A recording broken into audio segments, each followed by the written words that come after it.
আলহামদুলিল্লাহ রাব্বিল আলামিন ওয়াসসালাতু ওয়াসসালামু আলা নবিয়িনা মুহাম্মদ ওয়া আলিহি ওয়া আসহাবিহি আজমাইন, আম্মা বাদ। সম্মানিত ভাই বন্ধুগণ, আজকে সংক্ষেপে আমরা কিছু কথা আর্জ করার ইরাদা রাখি ওযুর বিষয়ে।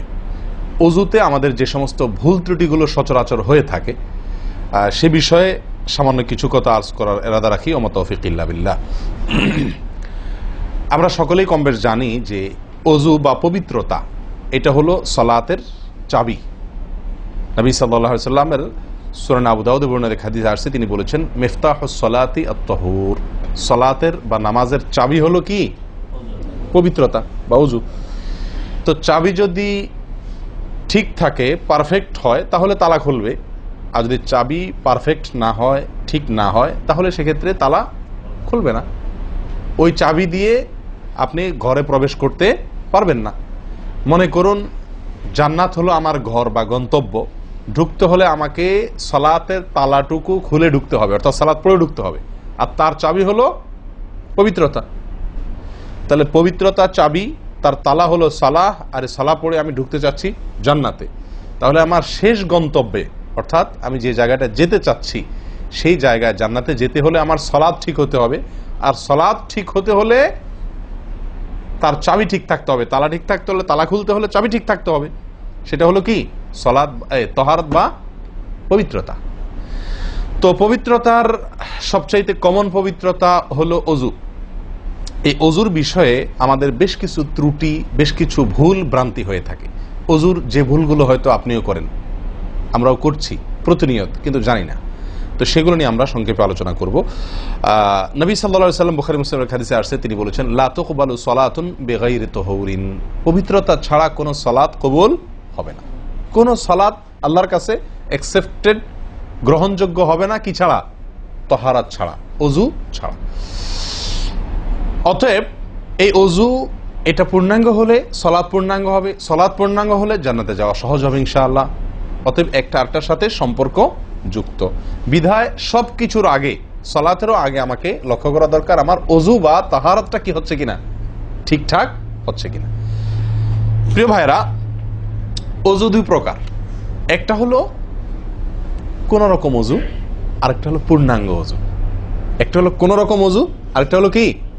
পূর্ণাঙ্গ ওযু। পূর্ণাঙ্গ ওযু যেটা, এটাকে হাদিসের ভাষায় বলা হয়েছে ইসবাগুল ওযু। পূর্ণাঙ্গভাবে ওযু করা, এটাকে বলা হয়েছে ইসবাগুল ওযু, অর্থাৎ ওযুকে পরিপূর্ণভাবে করা। আরেকটা হলো যেন তেন ভাবে, কোন কোন রকম ভাবে ওযু সেরে ফেলা।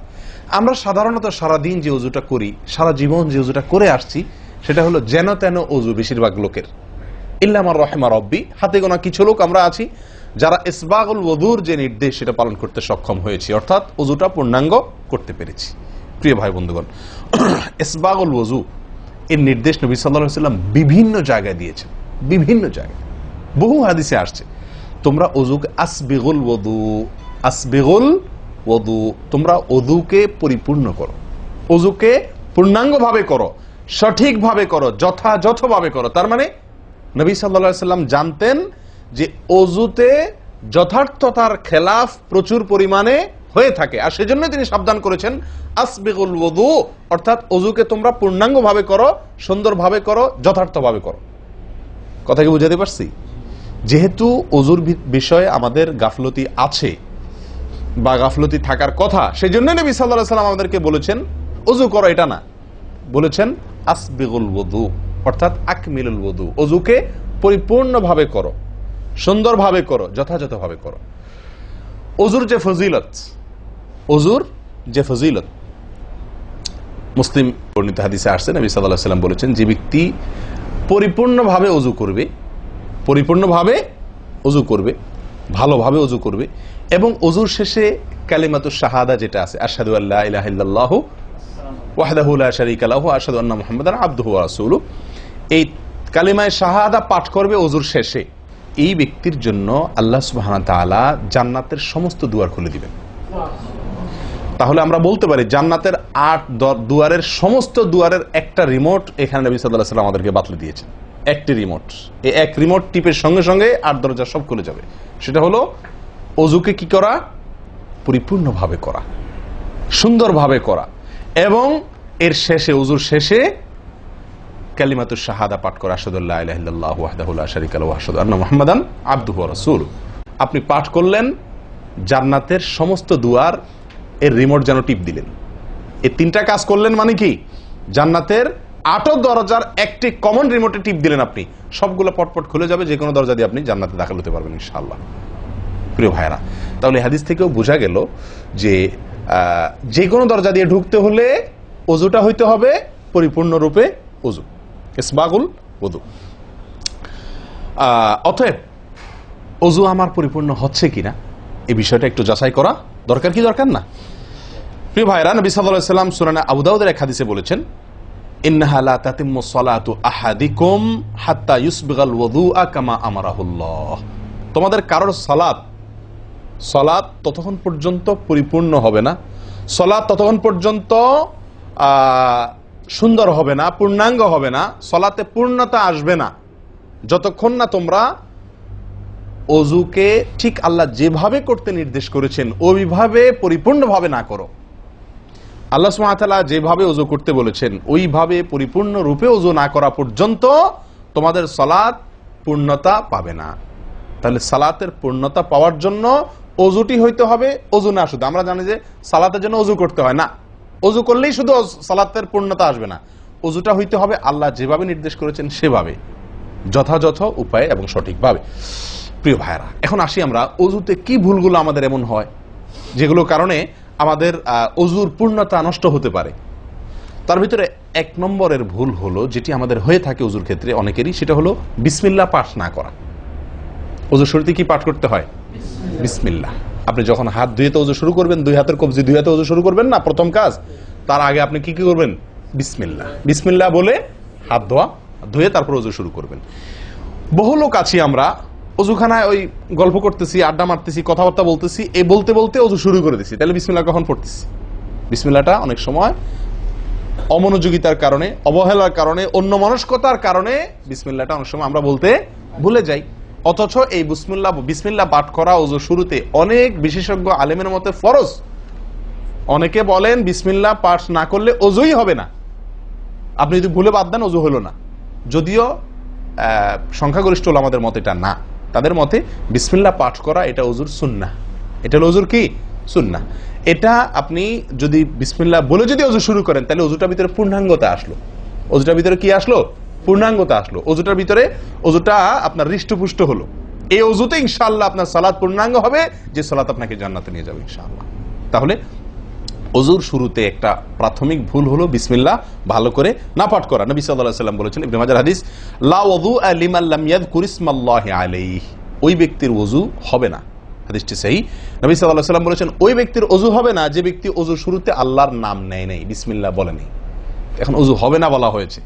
এই হবে না বলতে হাদিস বিশেষজ্ঞ উলামা ইকরাম এবং ফুকাহা ইকরাম বলেন, এখানে হবে না বলতে ওযুর ওই প্রাণ হলো না, ওযু পূর্ণাঙ্গ হলো না, ওযুটা যেভাবে হওয়া দরকার ছিল সেভাবে হলো না, কোন রকম হয়ে গেল মার্শাল হাল, সালাত আদায় হয়ে গেল, দায়িত্ব খালাস হয়ে গেল, কিন্তু এটা যেভাবে আল্লাহ সুবহানাহু ওয়া তাআলা চাচ্ছেন, নবী সাল্লাল্লাহু আলাইহি ওয়াসাল্লাম চাচ্ছেন, যেভাবে ওযুর নির্দেশ আসছে সেভাবে হলো না। যদি আমি বিসমিল্লাহ পাঠ না করি, তাহলে বোঝা গেল ওযু করার সময় আপনি কারোর সাথে কথা বলছেন, খোশ গল্প করছেন, মোবাইলে আলাপ করছেন, অন্য কোনো ব্যস্ততায় আছেন, অন্য কোনো ধ্যানে আছেন, ওই অবস্থায় হাত ধুয়ে ওযু শুরু করে দিলেন, বিসমিল্লাহ পাঠ করলেন না। এটা হলো একটা ত্রুটি। এই ত্রুটি আমাদের হয় কিনা মাঝে মধ্যে? অনেকে তো আছেন নিয়মিতই করেন না, অনেকে আছেন করেন কিন্তু ওই যে অন্য মানুষকে হয়ে গেলে হাত ধুয়ে শুরু করে দিয়েছেন আর বিসমিল্লাহ আর বলেন নাই। তাহলে আপনি যে কোনো কাজের শুরুতে বিসমিল্লাহ বললেন কি না বললেন সেটা এত বেশি গুরুত্বপূর্ণ না, যত বেশি গুরুত্বপূর্ণ ওযুর শুরুতে বিসমিল্লাহ পাঠ করা, কারণ এটার জন্য পৃথক নির্দেশ এসেছে। এমনি তো একটা কমন নির্দেশ আছে, নবী সাল্লাল্লাহু আলাইহি ওয়াসাল্লাম বলেছেন, কুল্লু আমরিন জিবারিন লাম ইবদা বিবিসমিল্লাহ ফাহুয়া আবতার ওয়া ফি রিওয়ায়াতিন ফাহুয়া আকতা। যে কোনো গুরুত্বপূর্ণ কাজ আল্লাহর নাম দিয়ে শুরু না করলে সেটা অপূর্ণাঙ্গ থাকে, কাজটা অর্ধেক থাকে, অর্ধেকা থাকে, অপূর্ণাঙ্গ থাকে, পূর্ণাঙ্গতা আসে না যে কোনো ভালো কাজ। কিন্তু ওযুর বিষয়ে নবী সাল্লাল্লাহু আলাইহি ওয়াসাল্লামের আলাদা নির্দেশ আছে, ওযু হয় না এমন কথা তিনি বলেছেন। তাহলে বোঝা গেল ওযুর শুরুতে বিসমিল্লাহ পাঠের উপরে আমাদের সাবধান হতে হবে। এখন একটা সমস্যা হলো, আমরা আজকাল বেশিরভাগ লোক ওযু করি হলো টয়লেটের মধ্যে, আর টয়লেটের মধ্যে আল্লাহর নাম নেওয়া নিষেধ, ঠিক না ঠিক? টয়লেটের মধ্যে আল্লাহর নাম নেওয়া নিষেধ, জায়েজ নাই। তাহলে আমাদের ওযু যদি টয়লেটে আপনার বাথরুমের ভেতরে যে কি করি ওযু করি, তাহলে আমি বিসমিল্লাহ বলতে পারবো না কারণ আল্লাহর নাম নেওয়া বাথরুমে নিষেধ, টয়লেটে নিষেধ, আবার বিসমিল্লাহ না বললে আমার ওযুটাও পূর্ণাঙ্গ হচ্ছে না, তাহলে আমি করবোটা কি? বলেন সমাধানের পথ কি? কি করব? কি নিষেধাজ্ঞা অমান্য করে বিসমিল্লাহ বলবো, নাকি আপনার বিসমিল্লাহ ছেড়ে দেব? তাতে তো ওযু আবার পূর্ণাঙ্গ হবে না, দুইটাই সমস্যা না? এই জন্য উত্তম এবং সবচেয়ে ভালো হলো ওযুটা বাহির করার চেষ্টা করবেন। বেশিরভাগ জায়গাতে, সব জায়গাতে কম বেশ, বাথরুম টয়লেটের ভেতরে যদি বেসিন থাকে তো বাইরেও টেপ বা বেসিনের ব্যবস্থা থাকে না? থাকে না? বিশেষ করে বাসা বাড়িতে অথবা অফিস আদালতে দেখা যায় যে ওই টয়লেটে অনেক সময় আমরা কি করে ফেলি, ওযু করে ফেলি। এটা উচিত না, এটা একটা ভুল আমাদের। ওযু আমরা করব বাহিরে। কেন? কারণ টয়লেটে ওযু করতে গেলে আল্লাহর নাম নিতে হচ্ছে, আর আল্লাহর নাম নেওয়া নিষেধ। আমি সেখানে আল্লাহর নাম নিতেও পারছি না, আর নাও নিতে পারছি না। যদি নেই তাহলে আল্লাহর নাম নিয়ে গুনাহ করছি টয়লেটে, আর যদি না নেই তাহলে আমার ওযুটা অপূর্ণাঙ্গ থেকে যাচ্ছে। ঠিক না ঠিক? এই জন্য আমরা উত্তম হলো ওযু করব কোথায়? বাইরে এসে যে কোনো টেপে। কথা কি বুঝাতে পারছি? বাইরে এসে একান্ত যদি কখনো আপনি বাধ্য হয়ে যান, বাইরে ভিড় নাই, ব্যবস্থা, সেটা ভিন্ন কথা।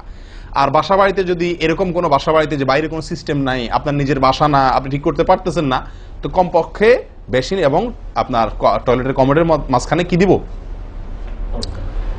একটা পর্দা বা ওয়াল কোনো কিছু দিয়ে নিব ইনশাআল্লাহ। কথা বুঝতে পারছি ভাই? আল্লাহ তাআলা আমাদের সকলকে এই বিষয়টি লক্ষ্য করার তৌফিক দান করেন।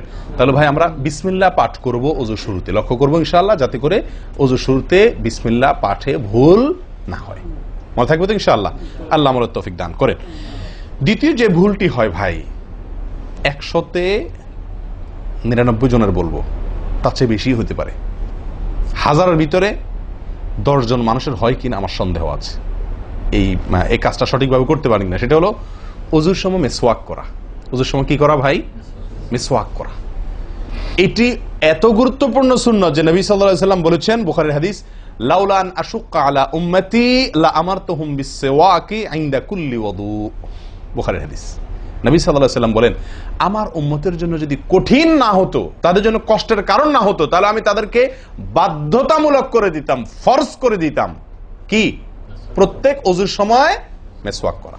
প্রত্যেক ওযুর সময় মিসওয়াক করা, এটা বাধ্যতা করে দিতাম যদি তাদের কষ্টের কারণ বাধ্যতামূলক করে দিলে তখন এটা তাদের জন্য প্রতি ওয়াক্তে মিসওয়াক করাটা তাদের জন্য বাধ্যতামূলক হয়ে গেলে এটা ছাড়া ওযু হতো না, তখন তারা বিপদে পড়ে যেত, বেশি কষ্ট হয়ে যেত। ওযুতে যদি এখন মনে করেন 10টা 15টা 20টা ফরজ নবী সাল্লাল্লাহু আলাইহি ওয়াসাল্লাম ঠিক করে দিন, তাহলে 20টা 15টা 20টা 25টা ফরজ আদায় করে ওযু করা একটু কষ্ট হয়ে যেত না? 5 বার দৈনিক একটু আমাদের জন্য ঝামেলা হয়ে যেত কিনা? নবী সাল্লাল্লাহু আলাইহি ওয়াসাল্লাম সেদিকে লক্ষ্য করে আমাদেরকে কি করলেন না? সহজ করে দিলেন, অর্থাৎ ফরজ করলেন না। তার মানে কি করলেন? সুন্নাহ এর অন্তর্ভুক্ত করলেন। কিন্তু তার হাদিস থেকে, তার বক্তব্য থেকে বোঝা যায় যে ওযুর সময় মিসওয়াকের গুরুত্ব তার কাছে কত বেশি ছিল। নবী সাল্লাল্লাহু আলাইহি ওয়াসাল্লামের কাছে ওযুর সময় মিসওয়াক করার গুরুত্ব কত বেশি ছিল সেটা এই হাদিস থেকে বোঝা যায় কি যায় না? তিনি চাইছেন আমাদেরকে ওযুর সময় মিসওয়াকের নির্দেশটা বাধ্যতামূলক করতে, শুধু করেন নাই কেন? আমাদের কষ্টের দিকে লক্ষ্য করি। এই হাদিস থেকে নবী সাল্লাল্লাহু আলাইহি ওয়াসাল্লাম যে চাচ্ছেন মনে প্রাণে আমরা যেন ওযুর সময় মিসওয়াক করি, এটা বোঝা যায় কি যায় না?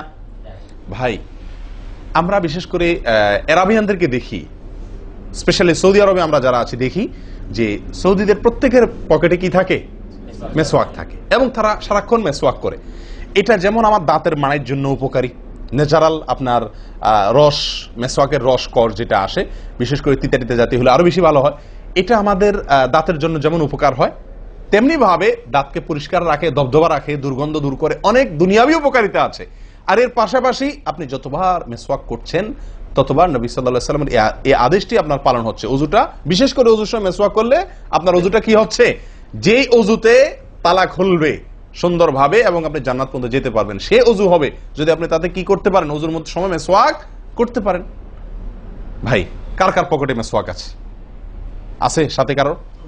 তো আপনারা আসার সময় আসছেন যে ওযু করেন নাই? কি বলেন? মিসওয়াক আছে কার কার? আলহামদুলিল্লাহ, একজন পাওয়া গেল। আর ভাই ওযুর সময় মিসওয়াক এটি আমরা ছেড়ে দিয়েছি। এই আমলটা আমাদের মধ্যে নাই বললেই চলে। কি বলেন? এই আমলটাকে পুনর্জীবন দেওয়া যায় কি না? যায় না? অন্য কারোর জন্য না, আমার নিজের জন্য। আমি মিসওয়াক করব, তার উপকারিতা আমি নিজে পাবো, দুনিয়াতে পাবো, মানি ভালো থাকবে, মুখে দুর্গন্ধ দূর হবে, মুখ পরিচ্ছন্ন হবে, আখেরাতে পাবো নবী সাল্লাল্লাহু আলাইহি ওয়াসাল্লামের সুন্নাহ পালনের মাধ্যমে। ওযু সুন্দর হবে, ওযু সুন্দর হলে সালাত ঠিক হবে, সালাত ঠিক হলে জান্নাতে যেতে পারবো। তাহলে একটা একটার সাথে সম্পর্কযুক্ত। মেসওয়াক করবো তো ইনশাআল্লাহ?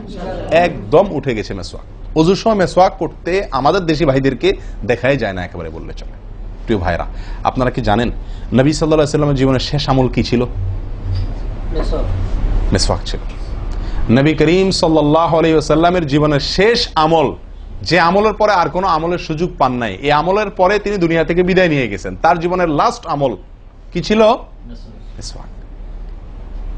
তিনি আয়েশা রাদিয়াল্লাহু তাআলা আনহার কোলে মাথায় রেখে শুয়েছিলেন মৃত্যুর ঠিক আগ মুহূর্তে।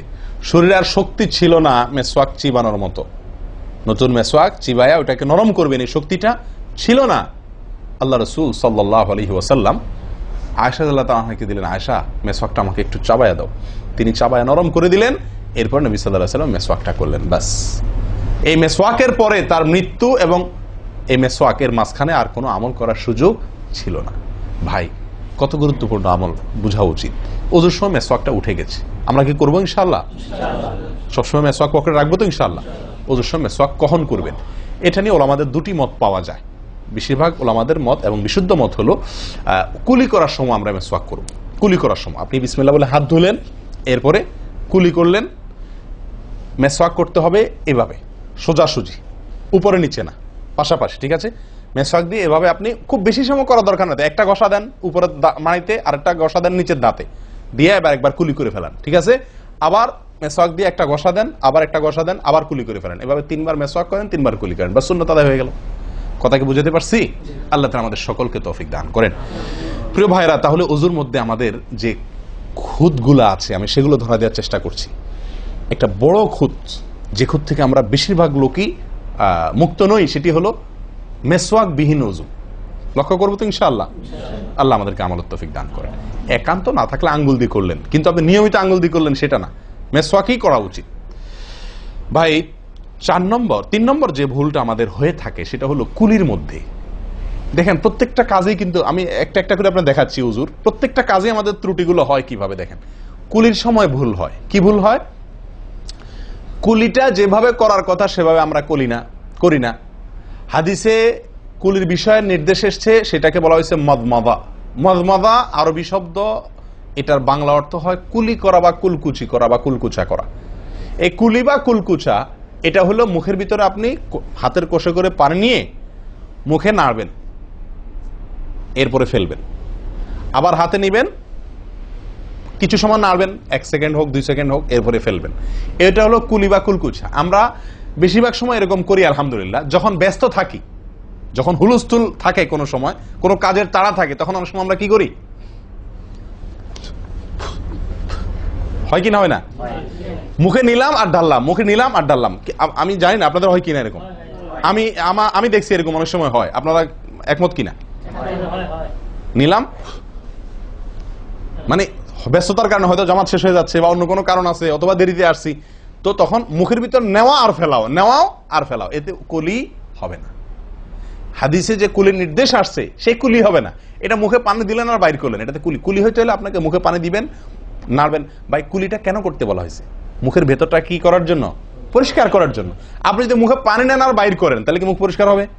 আপনাকে তো মিনিমাম 1-2 সেকেন্ড হলেও নাড়তে হবে জিনিসটা, পানিটা, তাহলে আপনার মুখটা কি হবে? পরিষ্কার বা পরিচ্ছন্ন হবে। আল্লাহ তাআলা আমাদেরকে আমলের তৌফিক দান করেন। ভাই, তাহলে কুলির ত্রুটিটা বুঝতে পারছেন তো? তাড়াহুড়া করে অনেক সময় মুখে পানি নিয়ে ফেলে দিই আমরা, এটা করা যাবে না। নাম্বার 4, নাকে পানি দেওয়া। দেখেন একটা একটা করে দেখেন, প্রত্যেকটাতে ত্রুটি আছে। আল্লাহুল মুস্তাআন। নাকে পানি দেওয়া, নাকে পানি দেওয়ার যে নির্দেশ আসছে হাদিসে, এটাকে বলা হয় ইস্তেনশাক। ইস্তেনশাক, ইস্তেনশাক আরবি ব্যাকরণ অনুযায়ী এটা বাবে ইস্তিফআলের মাসদার বা ক্রিয়ামূল, যেটার মধ্যে এক্সট্রা ভাবে টানা, আকর্ষণ করার অর্থ যার মর্মের ভিতরে আছে।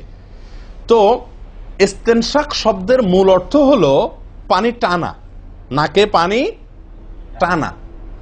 আমরা নাকে পানি টানি না, দেইও না। ধান খেতে পানি দেওয়া হয়, আর লাল শাকের খেতে পানি ছিটানো হয়, ঠিক না? ঠিক। লাল শাক বা মূলার শাকের খেতে পানি ছিটানো হয়, আর ধান খাত বেশিরভাগ ইরি ধান ইত্যাদি এই সমস্ত ধান খেতে পানি দেওয়া হয়। তাহলে দেওয়া আর ছিটানো বেশ কম আছে কি নাই? একটা হলো দেওয়া, একটা হলো ছিটানো, আর একটা হলো টানা। টানা হলো এ ক্লাসের অজুতে নাকে পানি টানবেন, বি ক্লাসের অজুতে নাকে পানি দিবেন, থার্ড ক্লাসের অজুতে নাকে পানি ছিটাবেন। আমি কি বুঝতে পারছি? তো আমরা বেশিরভাগ লোক থার্ড ক্লাসের অজু, সারা জীবন থার্ড ক্লাসের অজু করি। আপনি থার্ড ক্লাসের অজু করে আপনি জান্নাতে যাবেন? ফার্স্ট ক্লাসে থাকেও তো যাইতে কঠিন হয়ে যায়। আপনি থার্ড ক্লাসের অজু করে কিভাবে আপনি সালাতের খুলবেন, তালা খুলবেন, কিভাবে আপনি জান্নাতে যাবেন? অতএব ভাই, এই নাকে পানি দেওয়ার বিষয়ে সাবধান থাকতে হবে। দেখুন, নিয়ম হলো আপনি হাতের কোষে পানি নিয়ে নাকে ধরলেন, নাকে ধরে হালকা কি করবেন? টান দিবেন, হালকা টান দিবেন, হালকা টান। কারণ একটু জোরে টান হয়ে গেলে সেটা কি হয়ে যাবে? নাকের তালুতে উঠবে, আপনার কষ্টের কারণ হবে। শরীয়ত আপনাকে কষ্ট দিতে চায় না, শরীয়ত আপনাকে কষ্ট দিতে চায় না। আল্লাহ সুবহানাহু ওয়া তাআলা চান না আমরা কোনো কষ্টে নিপতিত হই। অতএব আমি এমন জোরে টান দেবো না যে নাকের তালুতে উঠে, কিন্তু হালকা একটু টান দেবো যাতে করে অন্তত সামান্য একটু ভেতরে পানিটা যায়। নাকে পানি দেওয়ার উদ্দেশ্য আর কুলি করার উদ্দেশ্য এক। নাকে পানি দেওয়ার উদ্দেশ্য হলো নাকের ভেতরের যে ময়লাগুলা, ধারে কাছে যে ময়লাগুলা আছে, এগুলো যেন পরিষ্কার হয়ে যায়। আল্লাহর দরবারে দাঁড়াবো পরিচ্ছন্ন হয়ে, পবিত্র হয়ে। হ্যাঁ, এই জন্য নাকে পানি দেওয়ার নির্দেশ আছে। এখন আপনি যদি নাকে পানি কোষ নিয়ে ধরে একটু হালকা টান দেন, তাহলে ভিতরে কিছুটা পানি যাবে কি যাবে না? এটা আপনাকে করতে হবে। নাম্বার 2, এটা যদি আপনি করতে কষ্ট হয়, টান দিলে, আপনি আস্তে টান দিলেও উপরে উঠে যায়, তো দরকার নেই। তাহলে আপনি কি করেন? নাকে পানি দেন। নাকে পানি কিভাবে দিবেন? নাকটাকে অন্তত পানির মধ্যে কি করে রাখেন? চুবাই রাখেন, 1 সেকেন্ড চুবাই রাখেন, কিছু দূর পানি যাবে কিনা। আমি কি বুঝতে পারছি?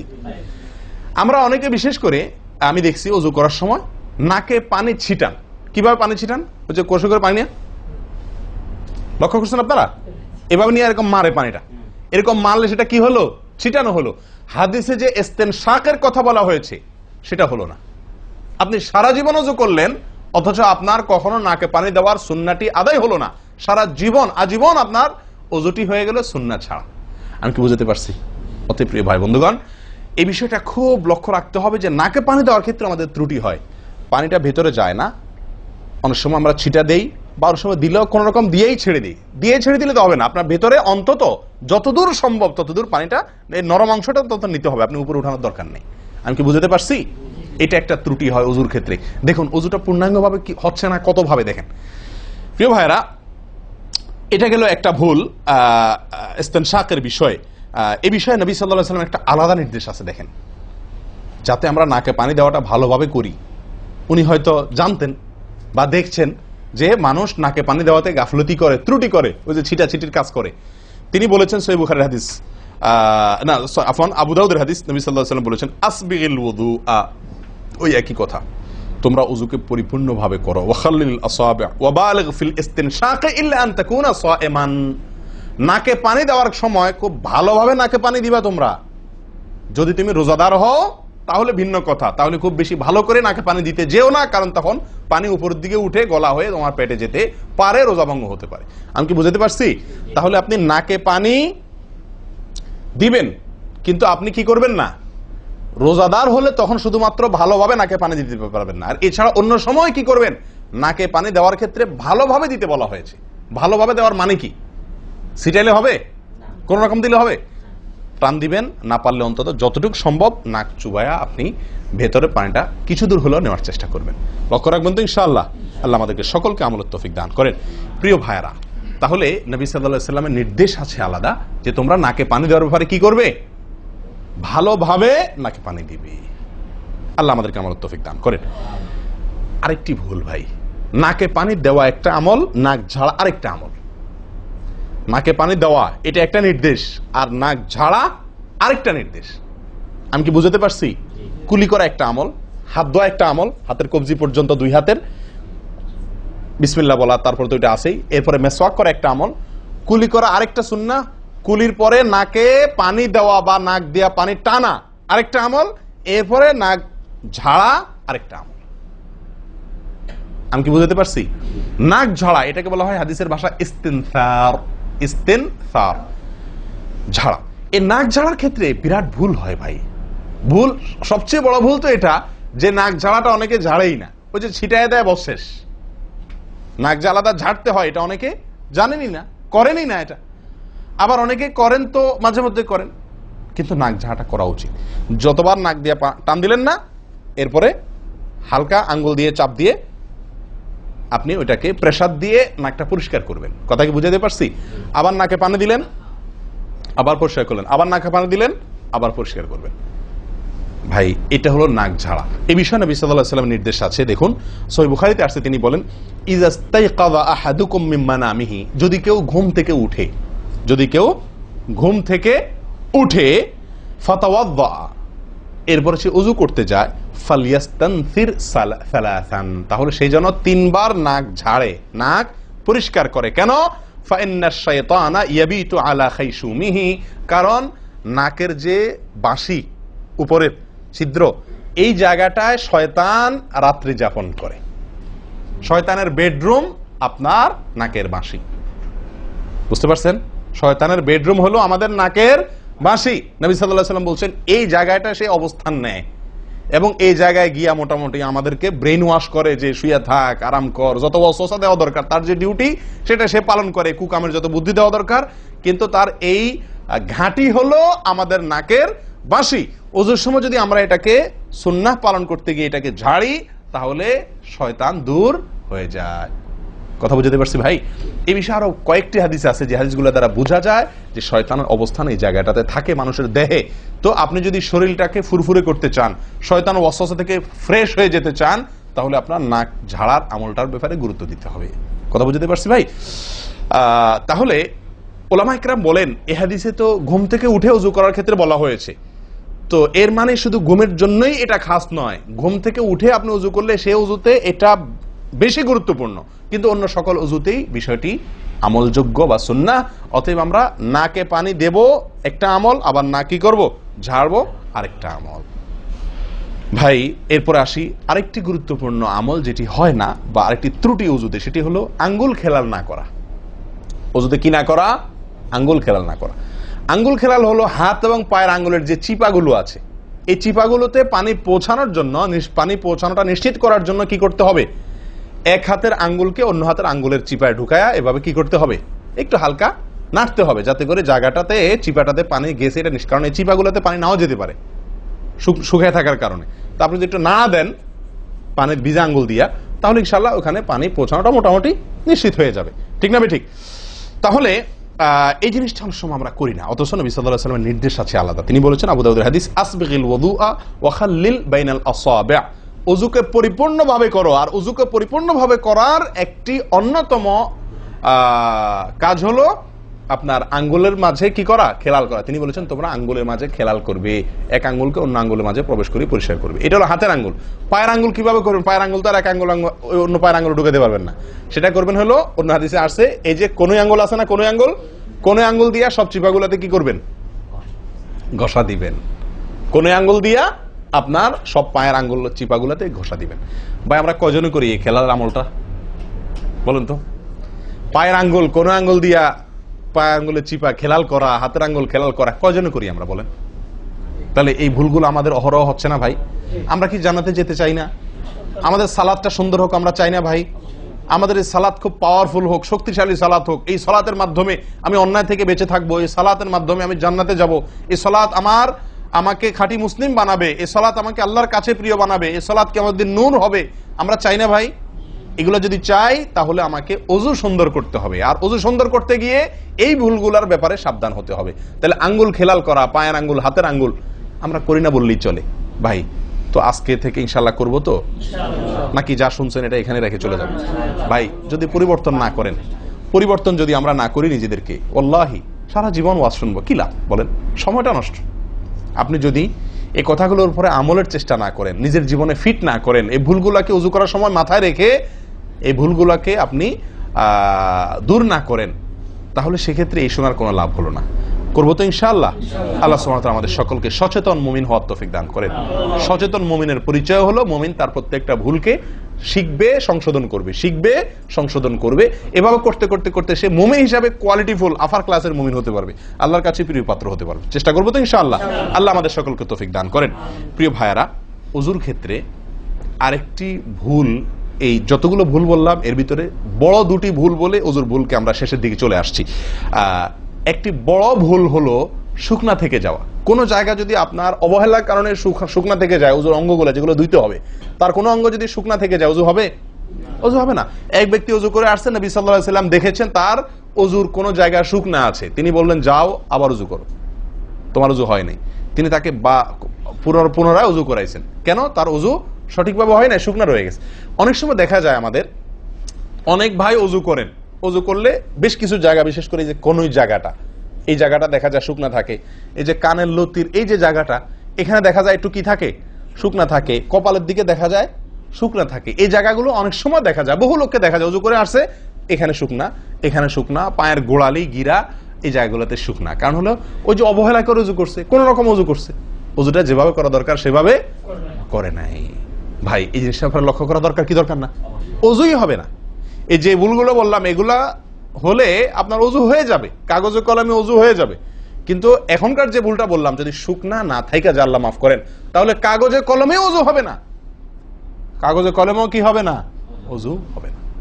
এত জঘন্য, সাবধান থাকার দরকার কি দরকার না? আল্লাহ তাআলা আমাদেরকে সাবধান হওয়ার তৌফিক দান করেন। ভাই আরেকটি বড় ভুল, এটাও বিশাল বড় ভুল, সেটা হলো পানি অপচয় করা।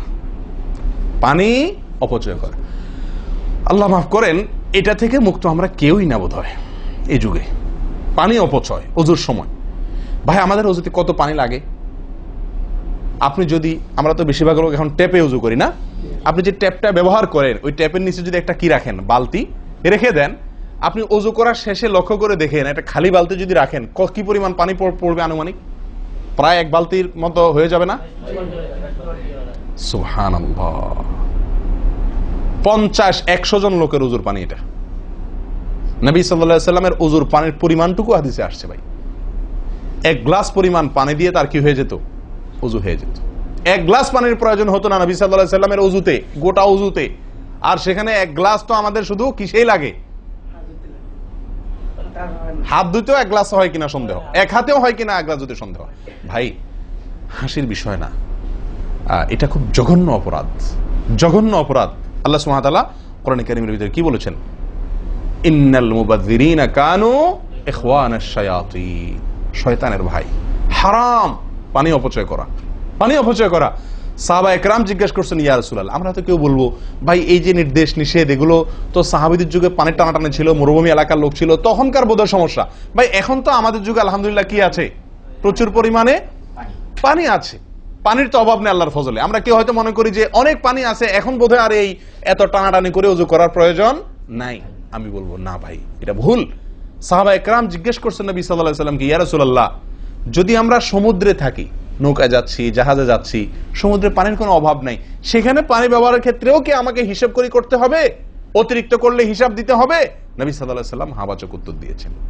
ও ভাই, তাহলে বোঝা গেল যে পানি ট্যাঙ্কিতে আছে, আপনার লাইনে পানি আছে, এই জন্য আমি পানি অপচয় করার অনুমতি আমাকে শরীয়ত দেয় নাই। অতিরিক্ত পানি ব্যবহার করলে আমাকে হিসাব দিতে হবে। সবচেয়ে উত্তম, সবচেয়ে ভালো হয় ভাই, আপনি যদি সম্ভব হয় বদনা বা কোনো জগ ইত্যাদিতে, মগ ইত্যাদিতে আপনি ওযু করেন, সবচেয়ে ভালো। টেপের মধ্যেই বেসিনে একটা মগ রেখে দিলেন, ওইটা দিয়া ঢেলে ঢেলে আপনি ওযু করেন, তাহলে পানি অপচয় হওয়ার সম্ভাবনা সবচাইতে কম। ট্যাপ ছেড়ে দিয়ে যে আমরা ওযু করি, আমরা যেভাবে ওযু করার কথা বলছি, এই যে মেসওয়াক করতে হবে, এরপরে কুলি করতে হবে, নাকে পানি দিতে হবে, আবার নাক ঝাড়তে হবে, এই কাজগুলো করতে একটা গ্যাপ হয় না? গ্যাপ, এই গ্যাপের সময় যদি আপনি টেপে ওযু করতেই হয়, তাহলে গ্যাপের সময় টেপ বন্ধ করতে হবে। আমি কি বুঝতে পারছি? গ্যাপের সময় টেপ বন্ধ করে এরপর আপনি মেসওয়াক করেন, টেপ বন্ধ করে এরপর আপনি নাক ঝাড়েন। আপনি টেপের পানি পড়তেছে, এদিকে আপনি অন্য কাজ করতেছেন, তাহলে এটা অপচয়ের গুনাহ হয়ে যায়। ভাই আমি ওযু করছি ইবাদত করার জন্য, ওযু করছি আল্লাহ সুবহানাহু ওয়া তাআলাকে সন্তুষ্ট করার জন্য, আবার কাজ যেটা করতেছি ওযুর মধ্যে পানি অপচয় করে, সেটা হলো শয়তানের ভাইয়ের কাজ, শয়তানের কাজ। তাহলে শয়তানের কাজ করে আল্লাহকে খুশি করা যাবে ভাই? এই ওযুতে আল্লাহকে খুশি করা যাবে? এই ওযুতে আল্লাহ সন্তুষ্ট হবেন? ওযু করলে নবী সাল্লাল্লাহু আলাইহি ওয়াসাল্লাম বলেছেন, দিনে 5 বার ওযু করলে, একটা মানুষ 5 বার গোসল করলে যেরকম তার শরীরে ময়লা থাকে না, একটা মানুষ দিনে 5 বার 5 ওয়াক্ত সালাতের জন্য ওযু করলে ওই লোকের অন্তরে বা ওই লোকের ভেতরে গুনাহ থাকে না, আল্লাহ তাকে গুনাহ থেকে পরিচ্ছন্ন করে দেন, পবিত্র করে দেন, ধুয়ে পরিষ্কার করে দেন 5 বার ওযু করার মাধ্যমে। ও ভাই, ওযু আমাকে পরিষ্কার করে দিবে, আমাকে পবিত্র করে দিবে, আমাকে পরিচ্ছন্ন করে দিবে, আমাকে সাফ করে দিবে। কখন? যদি ওযুটা আমি সুন্দরভাবে করি। আমার অজুতে যদি এত বড় ভুল হয় যে পানি অপচয় করে আমি হারামে লিপ্ত হই, গুনাহে লিপ্ত হই, তাহলে আমার সে অজু আমাকে পরিচ্ছন্ন করবে না, পবিত্র করবে না, সুন্দর করবে না, আল্লাহকে সন্তুষ্ট করা যাবে না। প্রিয় ভাইরা, আমি আবারও বলছি, এই ভুল থেকে আমরা কেউ মুক্ত নই। আল্লাহ মাফ করুক, ইল্লা মার রাহিমা রব্বি, হাতে গোনা দুই একজন ছাড়া আমরা কেউ মুক্ত নই ভাই। উজু করার সময় পানি অপচয়, আজকে টেপের যে কালচার, এই টেপ ছেড়ে আমাদের উজু করা, এটা জঘন্য একটি ভুল। যদি টেপটা আমি ছেড়ে রাখি, হ্যাঁ আপনি উজু করছেন, বন্ধ করে নিচ্ছেন, আবার দরকার হচ্ছে চালাচ্ছেন, এটা হলে ঠিক আছে। আপনি যদি এটা করতে যান পাবলিক অজুখানাতে, হয়তো পিছন থেকে কেউ আপনাকে তাড়া মারবে, আরে ভাই তাড়াতাড়ি করেন, দেরি করতেছেন, মারুক ভাই তাড়া, সে তাড়া মারুক, কিন্তু আপনার উজুটা কি করতে হবে? আপনাকে কোয়ালিটিফুল উজু করতে হবে। আল্লাহ তাআলা আমাদেরকে সে উজু করার তৌফিক দান করেন। উজুর ক্ষেত্রে আরেকটা ভুল হলো ভাই, চাপাচাপি করে উজু করা, উজু ধরে রাখা, চাপাচাপি করে উজু ধরে রাখা, এই ভুলটা প্রচুর পরিমাণ হয়, বিশেষ করে শীতের দিনে। গরমের দিনে আলহামদুলিল্লাহ ওয়াজ করার দরকার হয় না, মনে না মানে উজু দরকার না হলে উজু করি আমরা, ঠিক আছে না, বিশেষ করে মরুভূমি এলাকাতে, গরমের জায়গাতে। কিন্তু শীতের দিন আসলে সুবহানাল্লাহ, আসরের উজুতে চেষ্টা করি টেনে টুনে আসা পর্যন্ত নিয়ে যাওয়ার জন্য, ঠিক না ঠিক? একটা চেষ্টা থাকে যে আসরের উজুতে মাগরিব গেছে, যেহেতু পেশাবের বেগ আছে, বায়ুর বেগ আছে, বাথরুমের বেগ আছে, তো একটু চাইপা চুপা যদি ধরে রাখতে পারে, এসাটা হয়ে গেলে এসা বড় তারা উজু করা লাগলো না, খালাস, উজু করাতে বেঁচে গেলাম ঠান্ডার দিনে, ঠিক না ঠিক? এই অলসতাটা আমরা অনেকে করি কি করি না, এটা উচিত না। উজুর ক্ষেত্রে এটা একটা বড় ভুল। প্রথম কথা হলো, আপনি যদি পেশাবের বেগ থাকে, বায়ুর বেগ থাকে, আপনি সালাতে দাঁড়ালে সালাতে মনোযোগ সেভাবে হবে না। সালাতে যেরকম মনোযোগ দরকার, আল্লাহর সঙ্গে আপনার যেটা মানে বান্দার সঙ্গে গোলামের যে একটা বিনয় প্রকাশের ব্যাপার আছে, সেটা হবে না যদি আপনার কি থাকে, অজুর মধ্যে ওই প্রেসার থাকে, পেশাব বা পায়খানার বেগ থাকে। ভাই মানুষ যে কোনো কাজেই, ভালো কাজ মনোযোগ দিয়ে করতে হলে পেশাব পায়খানার বেগ থাকলে করা যায়? তাহলে আপনার সালাতের ভিতরে খুশু খুশু কিভাবে আসবে? আপনার সালাত, যে সালাত আপনাকে সফলতা এনে দিবে, যে সালাত আপনাকে জান্নাত পর্যন্ত নিয়ে যাবে, সেই সালাতের জন্য তো খুশু খুশু দরকার, আপনার মনোযোগ দরকার, আপনার স্থিরতা দরকার। স্থিরতা তো আসবে না যদি আপনার মন থাকে টয়লেটে, আপনি আছেন মসজিদে, দেহ আছে মসজিদে, মনটা আছে টয়লেটে, তাহলে তো এই সালাত পূর্ণাঙ্গ হবে না। এই জন্য ভাই চাপা চাপি করে অজু ধরে রাখা, এটা অজুর ক্ষেত্রে আরেকটা বড় ভুল, এটা করা যাবে না। যারা চাপাচাপি করে অজু ধরে না রেখে অজু ছুটতেছে, ছেড়ে দেয়, এরপরে যা উজু করে আসে, এদের জন্য বিশাল বড় পুরস্কার আছে, বিশাল বড় পুরস্কার, একটি নয়, তিনটি পুরস্কার। নবী সাল্লাল্লাহু আলাইহি ওয়াসাল্লাম বলছেন, মুসলিমের হাদিস, আলা আদুল্লুকুম মা ইয়ামহুল্লাহু বিহিল খাতায়া ওয়া ইয়ারফাউ বিহিদ দারাজাত। নবী সাল্লাল্লাহু আলাইহি ওয়াসাল্লাম বলেন যে, আমি কি তোমাদেরকে বলে দিব না যে কোন আমলটি মানুষকে তার ভুল ত্রুটিগুলো আল্লাহ তাআলা মাফ করে দেন এবং আল্লাহর কাছে তার মর্যাদা, গ্রেড বাড়তে থাকে, ইমানদার হিসাবে তার গ্রেড বাড়ে এবং আল্লাহ ভুল ত্রুটি মাফ করেন। কোন আমলের মাধ্যমে? তোমাদের কি বলে দিব না? সাহাবা ইকরাম বললেন, বালা ইয়া রাসূলুল্লাহ, হ্যাঁ ইয়া রাসূলুল্লাহ, আপনি বলে দিন। তখন নবী সাল্লাল্লাহু আলাইহি ওয়াসাল্লাম বললেন, ইসবাগুল wudu'i আলাল মাকারিহ, ইসবাগুল wudu'i আলাল মাকারিহ। প্রথম আমল, অপছন্দ, কষ্ট, ঠান্ডা, শীত, অথবা পানির অভাব, কিনা বুঝু করতে হইতেছে, যে কোনো কষ্টকে উপেক্ষা করে, কষ্টকে সহ্য করে যে ব্যক্তি অজু করে, অজু আটকায় রাখে না, এই ব্যক্তি, তাকে আল্লাহ সুবহানাহু ওয়া তাআলা তার গুনাহ যেমন মাফ করবেন, তার মর্যাদাও আল্লাহ তাআলা বৃদ্ধি করে দিবেন। তাহলে বোঝা গেল, সাধারণ অজু এটার চাইতে আপনি যদি অজুকে কি করেন, আপনি যদি অজুকে, কষ্টকে উপেক্ষা করে অজু করেন, চাপাচাপি করে অজু ধরে না রাখেন, ছেড়ে দেন, আবার উজু করে আসেন, ফ্রেশ হয়ে আসেন, নামাজটা পড়েন, তাহলে ইনশাআল্লাহ আপনি দুটি পুরস্কার আল্লাহ তাআলার কাছ থেকে পাচ্ছেন। এক হলো গুনাহ মাফ, আর একটা হলো মর্যাদা বৃদ্ধি।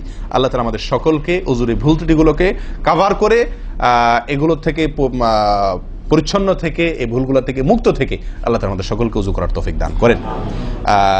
অজু ভঙ্গের কারণের ব্যাপারে কয়েকটা আমাদের ভুল ধারণা আছে। যেমন অনেকে মনে করেন যে সিগারেট খাইলে, বিড়ি খাইলে অজু যায়। অনেকে প্রশ্ন করেন, বিড়ি খাইলে, সিগারেট খাইলে অজু যায় কিনা? কি বলেন আপনারা, কি বলেন, অজু যায়? বিড়ি সিগারেট খাইলে আপনাদের এখানে যায় অজু? না, আমাদের এখানে যায় না, আমাদের এখানে অজু যায় না ভাই। বিড়ি বা সিগারেট খাইলে অজু যাবে না। অজু যাওয়ার সাথে বিড়ি বা সিগারেটের সম্পর্ক না, ধূমপানের সাথে অজু যাওয়ার সম্পর্ক না। তাহলে আপনারা কেউ বলবেন, তাহলে হুজুর, তাহলে তো বিষয়টা তাহলে বোঝা গেল ধূমপানটা তাহলে এত বড় কিছু না। আপনি যেরকম সোজা করে দিলেন যে ধূমপান করলে কি যাবে না, ওযু যাবে না। আমরা তো জানতাম এটা মারাত্মক কোনো বড় অপরাধ, এটা করলে ওযু যাবে, আপনি বলতেছেন ওযু যাবে না, তাহলে তো বোধহয় এটা ছোট অপরাধ। না ভাই, ওযু যাবে না তো, আমল যাবে, ঈমান যাবে। ওযু গেলে তো কোনো ব্যাপার ছিল না, ওযু যাওয়া কোনো দোষের কিছু ভাই। একজনের ওযু আছে, তার বায়ু আসছে, ওযু গেল। একজনের ওযু আছে, পেশাব করলে ওযু চলে গেছে, তার কোনো দোষ করছে সে? আপনারা বুঝেন না আমার কথা? ওযু চলে গেলে সেটা কি দোষের কিছু? তাহলে এটা তো আমার বড় কিছু না, দোষের কিছু না। বিড়ি খাইলে, সিগারেট খাইলে ওযু যাবে না তো, ওযু যাওয়া তো দোষের কিছু না।